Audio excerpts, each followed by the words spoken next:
ঢাকা ৫০০ বছরের ইতিহাস ও ঐতিহ্য। রিকশার টুংটাং শব্দ, বুড়িগঙ্গার বাতাস আর পুরান ঢাকার গলিতে কাচ্চি বিরিয়ানির মন মাতানো ঘ্রাণ, এই সব কিছু মিলিয়েই আমাদের ঢাকা।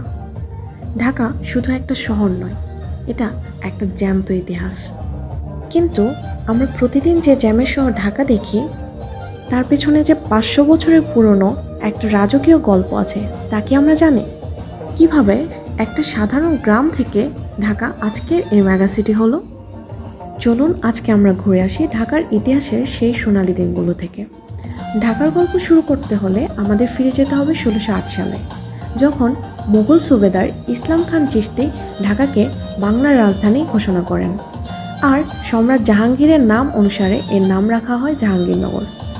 এই মোগল আমলেই কিন্তু ঢাকার ভাগ্য খুলে যায়। ঢাকার মসলিন কাপড়ের নাম শোনেননি এমন মানুষ খুব কমই আছেন। ইউরোপের রাজদরবার পর্যন্ত কাঁপিয়ে দিয়েছিল ঢাকার এই মসলিন। আর এই সময় তৈরি হয় আমাদের লালবাগ কেল্লা আর চকবাজারের মতো ঐতিহাসিক সব জায়গা।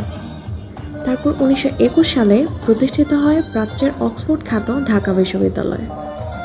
৫০-এর দশকের সেই শান্ত ঢাকা কিন্তু এখন আর নেই।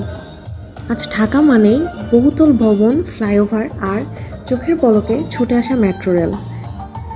জ্যাম আর কোলাহল বাড়লেও এই শহরের মানুষের আতিথেয়তা কিন্তু এখনও আগের মতোই আছে। দিন শেষে ঢাকা শুধু ইট পাথরের দেয়াল নয়, আমাদের আবেগ, আমাদের ভালোবাসা। ভিডিওটা ভালো লাগলে লাইক, কমেন্ট, শেয়ার করতে একদমই ভুলবেন না। আজকে এ পর্যন্তই, দেখা হবে পরের কোনো ভিডিওতে। আল্লাহ হাফেজ।